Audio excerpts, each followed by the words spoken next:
Have you heard about Anchor? Well, it's one of the easiest ways to create a podcast. Not only is it 100% free, but it has a variety of creation tools that allow you to record and edit your podcast right from your phone or a computer. Anchor will distribute your podcast to other sites such as Spotify, Apple Podcasts, and many others for you. And Anchor even allows you to make money from your podcast without a required minimum listenership. So whether you've been in the podcasting game for a long time or you're completely new to it, Anchor is so user-friendly that it's basically your one-stop shop for making a podcast. So what are you waiting for? Download the free Anchor app or go to anchor.fm to get started. You're listening to First Paso.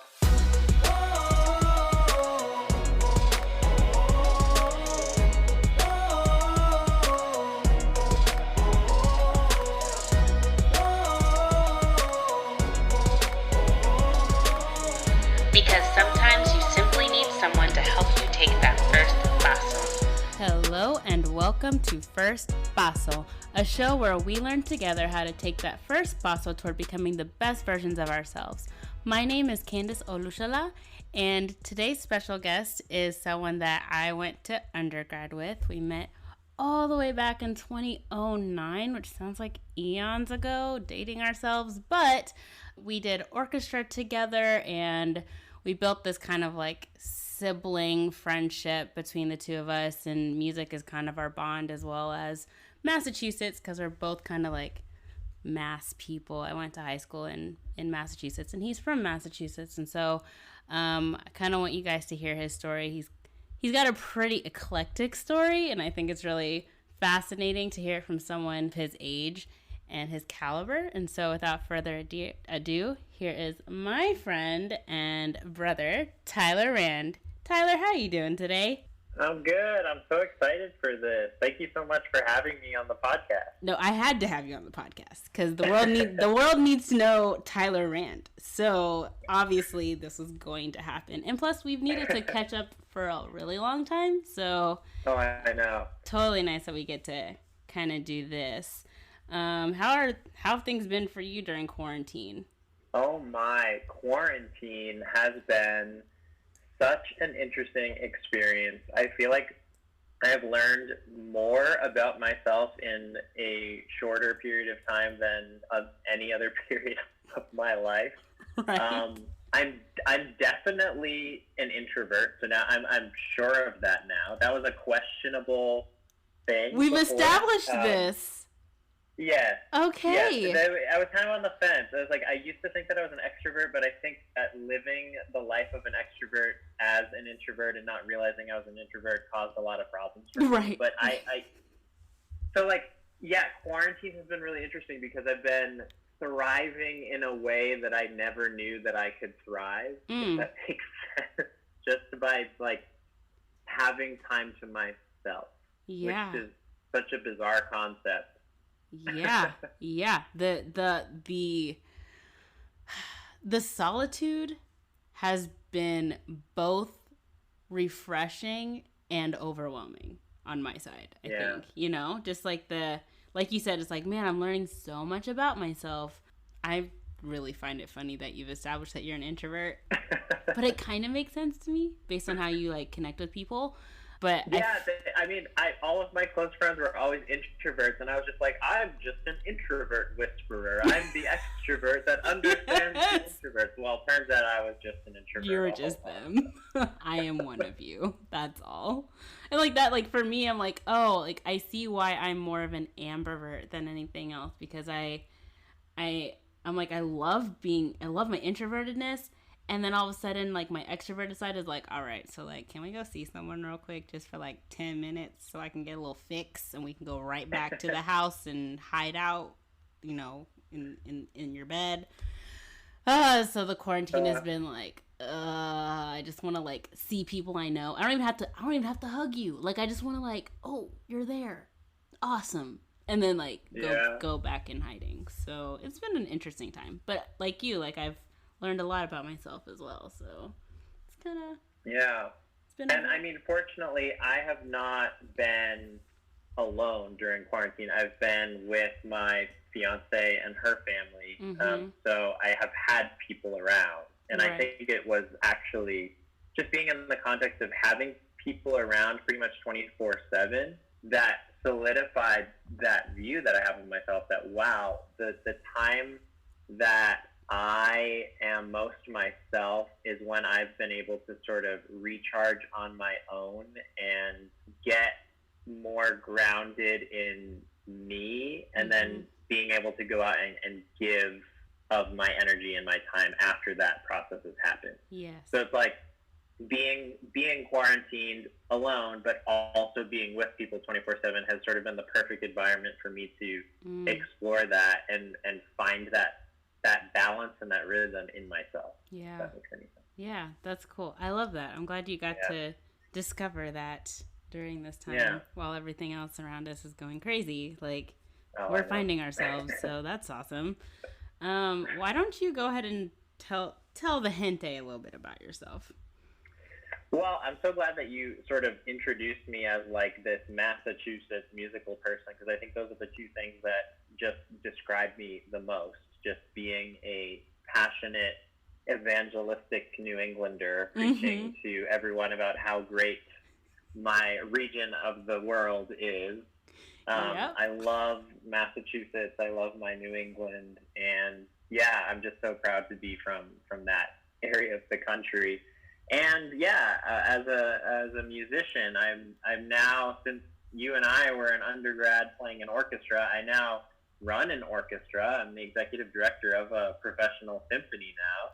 So I'm kind of living out my dream job, which has been really, really rewarding, but also never expected to be in a position like this during a pandemic that limits large gatherings and has an at-risk population of older individuals, which is the majority of my audience. So it's kind of this perfect storm scenario to be an arts administrator navigating these challenges. So it's been a really interesting time for me, discovering a lot of innovative solutions to continue to deliver music to people, and especially people who are isolated in their homes.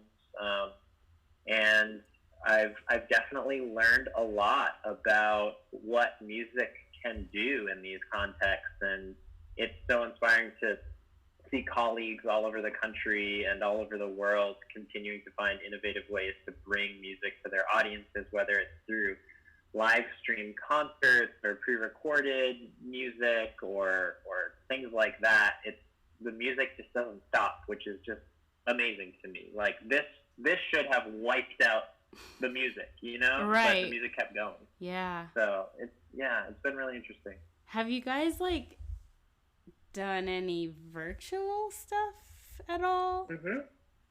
Yeah, we actually had a virtual Quartet concert. We're not bringing large groups of musicians together, of course, but we had a pre-recorded chamber music concert that we paired with a dinner that was available by curbside pickup. And we had our audience members buy a ticket, and they could select the meal they wanted to pick up, and then they would go to the restaurant, pick up their meal, go home, and they were sent a link to the stream, and they watched the music while they enjoyed a dinner that they picked up. And it was kind of a way for us to support the local businesses in our community. We know that the restaurants were hit super hard when closures started to happen, so we wanted to do something that would benefit our community. So we paired up with some local restaurants and did that. And we wanted to bring people music.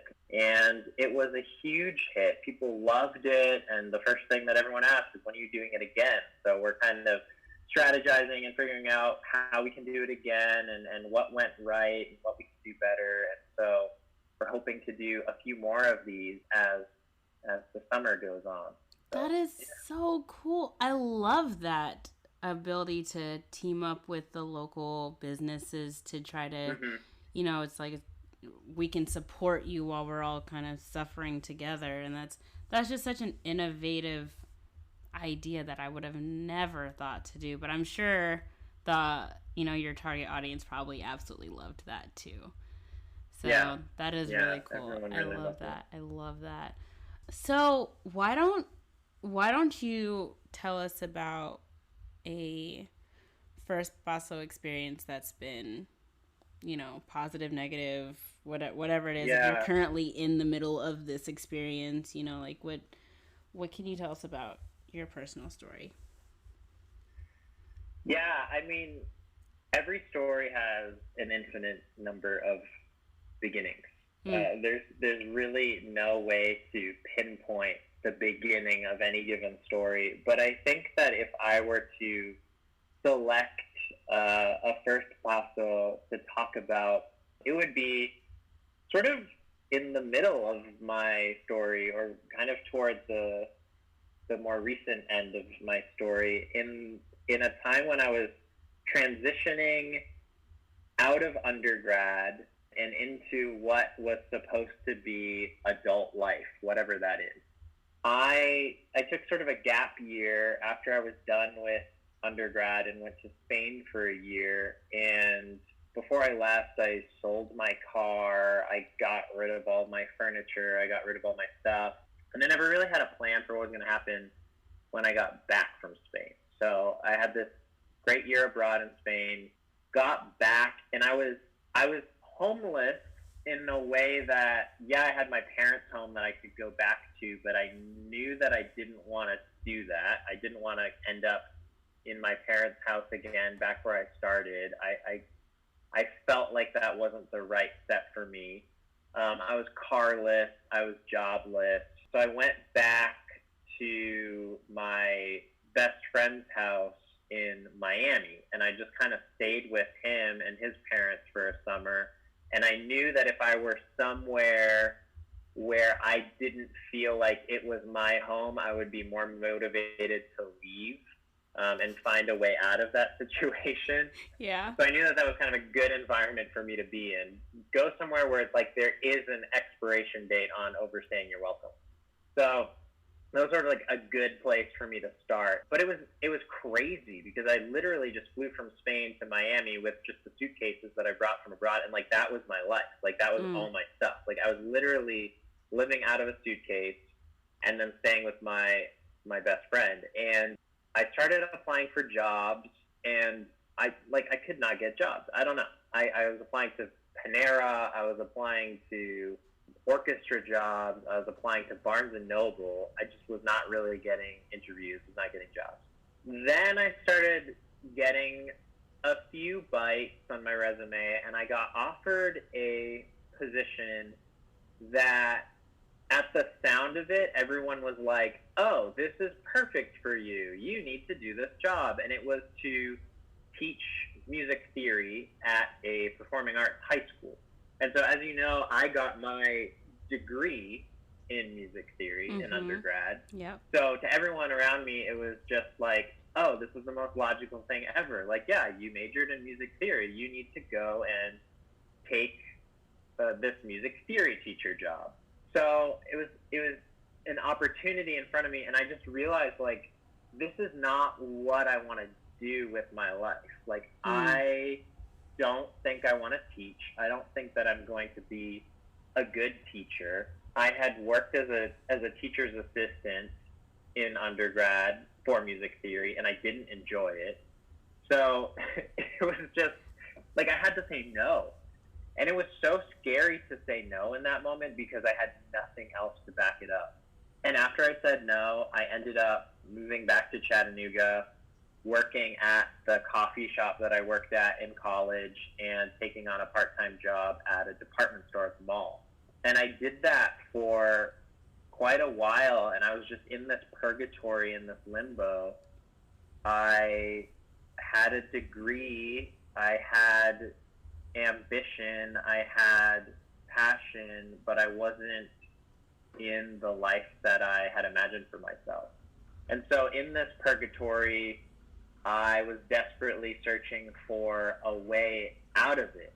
And the only logical thing that I could think of was to just go back to where I had started. And I actually enrolled in classes again to finish a second degree in Spanish.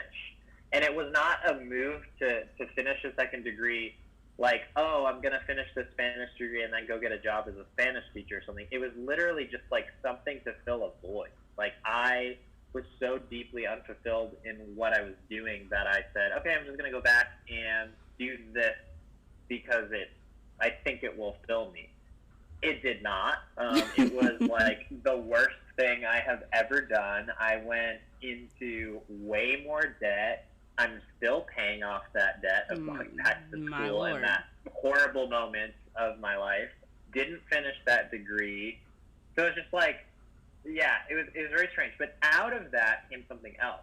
I was able to go back to my college job of working at a radio station, a classical music radio station that was run by the university. And at the end of that first semester of me being back, a full-time position opened up at that radio station, and I got that job.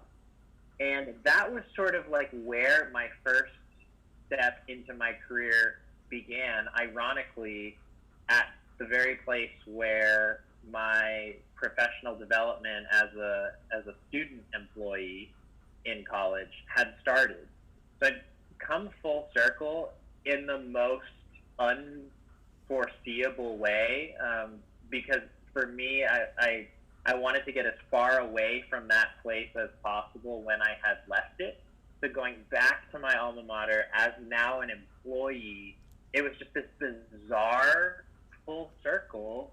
I still remember when you because I remember you working at the coffee shop. I remember you working at the mall. I remember all these things, and we had so many conversations. And then I remember getting a text with a picture of your ID, your employee ID, and you're like, Candy, what just happened? And I was laughing. I was like, this is too funny. Like, you're like, Mr. Rand, and he's like, I know, it's so weird. Like, you're just like, how did I get back here? And I'm like, I don't know. Just see what happens, you know? Yeah, and it was so, like, looking back, it was such a necessary step because everything that I learned in that job got me to where I am now, like being an effective leader that's able to lead a large arts organization through a global pandemic in a time of crisis. Like, it's such a bizarre turn of events, but yeah, like going back to where I started was the thing that prepared me to arrive where I needed to be now. So I can't see that journey going any other way. Yeah, that is so crazy. So like, when you stepped into it though, were you like, I don't really know if this was positive or not, but you're just gonna like take the risk and see what happens within the year, and if it ends up being a flop, like you're gonna try to keep moving? Or were you looking for other positions while you were in that position in the case you're trying to quickly get out of the situation? Or like, what was going on at that time? Yeah, I think that I first entered with great caution and great hesitancy, and I accepted really quickly after being offered, but I accepted with that feeling of like, oh, is this really what I want? Do I really want to do this? Oh my goodness, what am I doing? Am I making another one of these horrible decisions, like going back to school? Is this just like another bad decision after another? And so I started in that mentality, and then it kind of like, it felt unnatural at the beginning. It was a very awkward transition. Like, it's so hard to transition from being a student at a university to being a full-time staff member. Wait, was it weird? Were you also working with people that you were working at the station during university? Like, did you have to go back and like be their boss? Like, was that weird? No, I didn't become anyone's boss in that regard. When I started in that full-time position, I got to sort of hire my new team of announcers and such, but there were definitely individuals that I had a very sort of like, I was student and they were professor or I was student and they were faculty type of relationship that shifted into like, oh, we are now equals, question mark. Right. So that was really interesting. And everyone, I think, on the other side of the equation navigated it tremendously well. It was just me like trying to figure out, okay, how do I relate to this individual now? But I mean, side note, like when I was a student, I was also just outrageously not fitting into the student mold, and I talked to all of my professors and everyone as if we were equals anyways, which yes, you did. caused problems with some individuals. All the time, but every built day. really great relationships with others. So like it wasn't that difficult for me because I was already kind of navigating my life in that way, and I have been since I was probably 3 years old. But Facts. yeah. That is Tyler. He comes into the room, everyone knows. Like, yes. Yeah. Yes. Yeah, but that was the beginning of like what is now my present reality, and a lot, just an enormous amount of good came out of it. And I mean, I met, I sort of started my relationship with who is now my fiance, and her and I got to really spend a lot of time together and realized that we wanted to be together during that sort of purgatory period as well. So if I had not been in that place, I would have not had the opportunity to kind of solidify that relationship with her either. So it was just a tremendously net positive experience going back. Yeah. And so your First Paso experience kind of led you into this role that was basically like the catapult into where you are now. So how did we move from undergrad radio station to the position you have now? Because now there's like other steps that come into play there to get to your position in a whole other realm of music. Yeah, well, first and foremost, I was always an orchestral musician. I play the oboe, and the oboe is a wind instrument, and wind instruments supposedly belong in bands, but I don't belong in bands, so that didn't really work for me. So I have been an orchestral oboist since as early as I could be, which was around like 7th grade. So I knew that the orchestra industry is like where I wanted to end up, and even working at a classical radio station, like the reason why I loved it is because I got to bring orchestral music to people over the airwaves. So throughout my whole journey, like every job that I would apply to would always be like an orchestral job in administration. And yeah, so after about like a year and a half to 2 years working at this radio station again, so it was like I think 8 years total when all was said and done. My then girlfriend was going to finish her degree at the University of Michigan in Ann Arbor, Michigan, and I had to make the choice: do I want to stay here behind, or do I want to move up there and just start a new chapter of my life up there? And I started applying to all kinds of jobs. Most were not in the orchestral field. I applied to one orchestral job up there, and I got it. And so I moved up to Michigan and started my first job at an orchestra in an administration capacity. Had played with lots of orchestras, knew how they were run quite well. And so this was a very natural transition. And then I worked in that job for about 2 years when the executive director position opened up. And that was sort of my dream job for the longest time, was to be the leader of an orchestra. And then I should pause here and just sort of go a little bit more deeply into what is a director of an orchestra. A lot of people think that I'm conducting the orchestra when I say that. So this job is sort of this behind-the-scenes job. It's you're keeping everything moving that the audience doesn't see on the stage that has to happen so that the musicians can get on the stage and the conductor can get up on the stage to make the music happen. So behind the scenes, there's fundraising, there's marketing, there's finance, there's donor relations, there's patron relations, there's ticketing, there's logistics and production and artistic planning and all this stuff. And so I oversee the team of people that is working behind the scenes.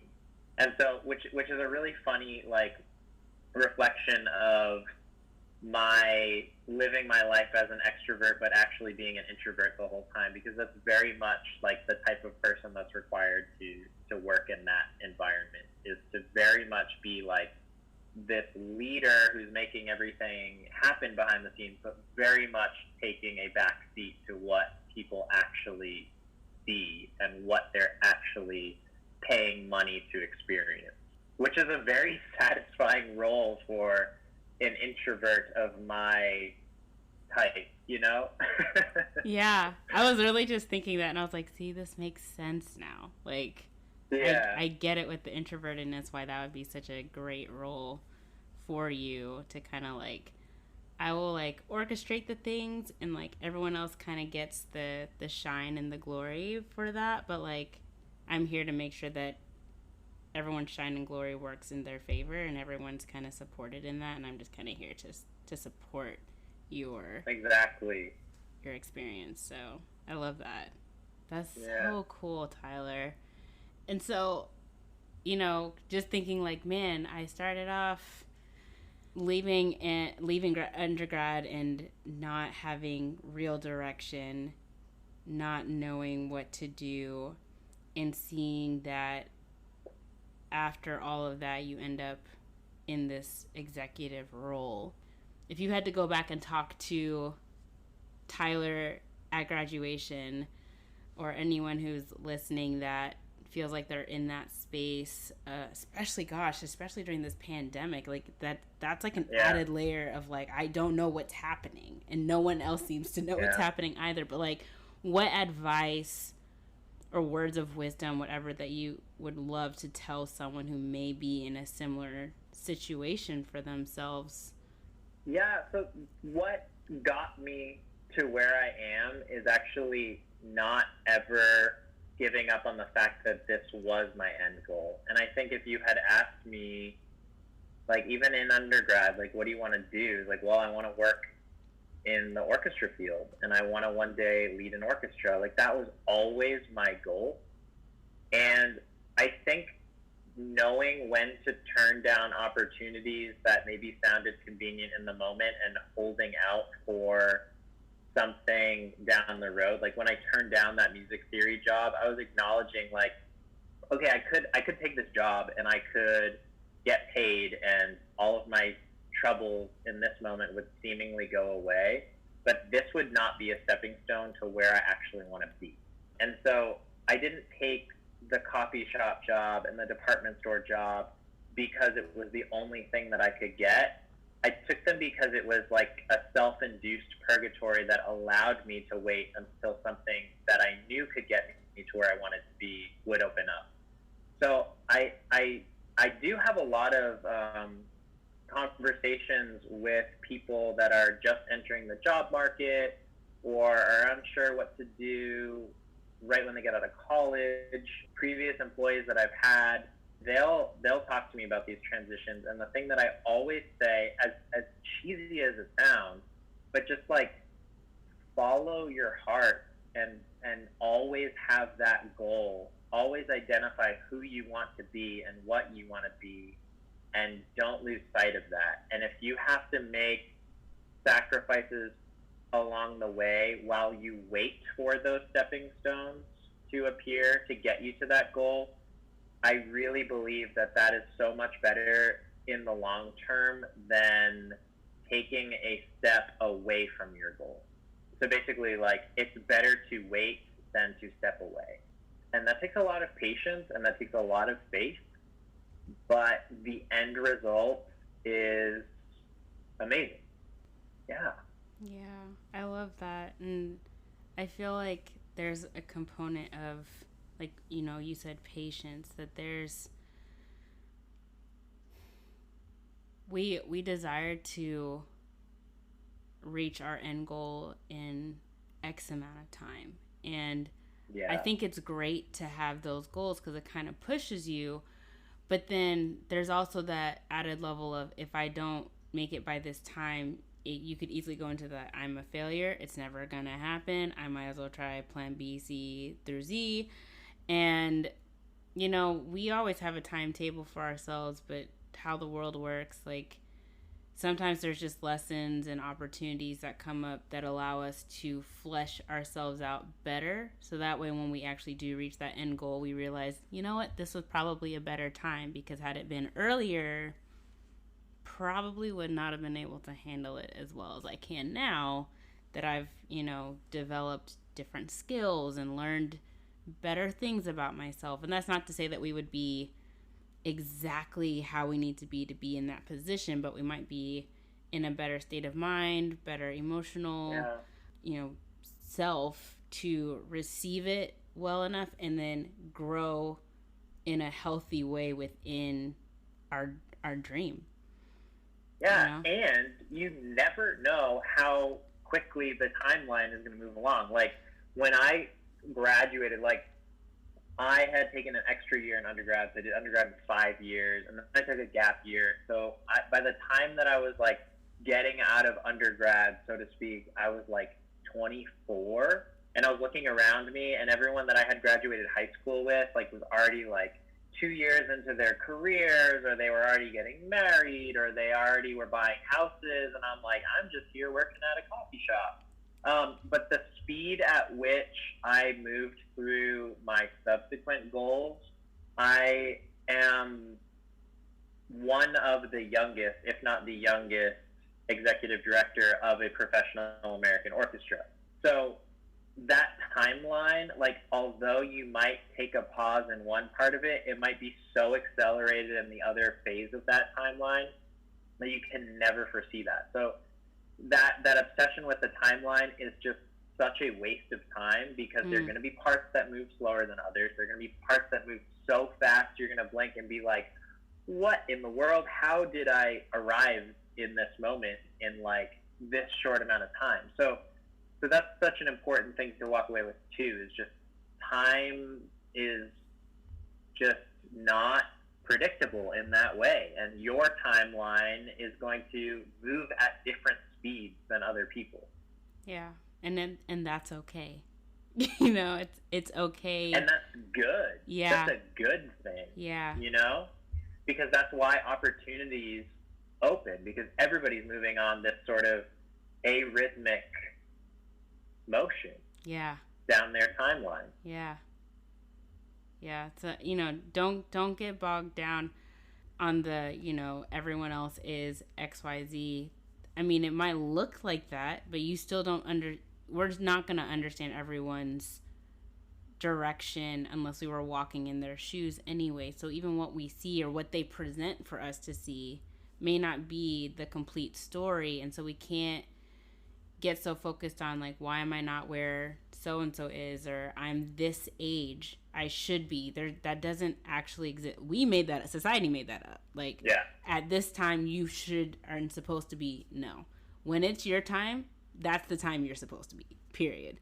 And so, enjoy the process, even though the process can be frustrating at some points, and then some points it's like, whoa, this is really fast. But each step, you're going to appreciate your story, and you're going to develop skills and learn things about yourself and the world around you, the people around you that you work with, that will help you help someone coming up behind you as well. And so you want to just soak it all in, journal about it, tell someone about it through your experience, and be excited about your journey, because it's only yours and you're the only one who gets to take it. So it's a unique experience. So thank you so much, Tyler, for sharing that. I just love your story, especially since I've gotten to watch it from the beginning, at least, from undergrad, and getting to see you come onto campus like a whirlwind. I mean, and you're still a whirlwind, but your whirlwind is now like focused, and it's like I understand all of why I move the way I move through the world, and it comes with so much more confidence, and it's obviously shown in how things have lined up for you. And so it's been cool to be a friend, to get to see that and have been in different phases of that journey with you. So thank you for sharing that with my listeners. And is there any way that people can follow you on social media, contact you if they have further questions to kind of understand what you do, or maybe if you have advice for them? How can people reach out to you? Yeah, I am notoriously terrible at Twitter, so I'm not really in that space. One day I might get better, who knows? I think I've gone through 3 Twitter accounts now. One I lost the password to, and then I came up with another one, and then, yeah, you know how that goes. Right. So I'm really just kind of living on Instagram right now, so you can find me at trand, TRAND 9, and that's my Instagram handle. So you can find me there and send me messages and chat with me there. Yeah, he's really cool to talk to. So you guys would really enjoy reaching out to him, and he's a open book. So don't hesitate to reach out to him on Instagram. Thank you all for listening to today's episode. If there are any topics that you want covered in the future, any situations you want to pose to be talked about, you can hit me up on Twitter or on Facebook at First Paso. And if you can relate to Tyler's story in any way, shape, or form, please send that to me, and I'll read some of what you have to say in a future episode. Until next time, you all take care. And Tyler, we'll talk soon. We'll talk more. We got to talk about wedding stuff in pandemic life. Gosh. So, woo! Pandemic life and weddings. My Lord. We'll figure it out. But you take care, and we'll talk soon. You too. All right. Talk soon. Thank Bye. you. You're welcome. Bye.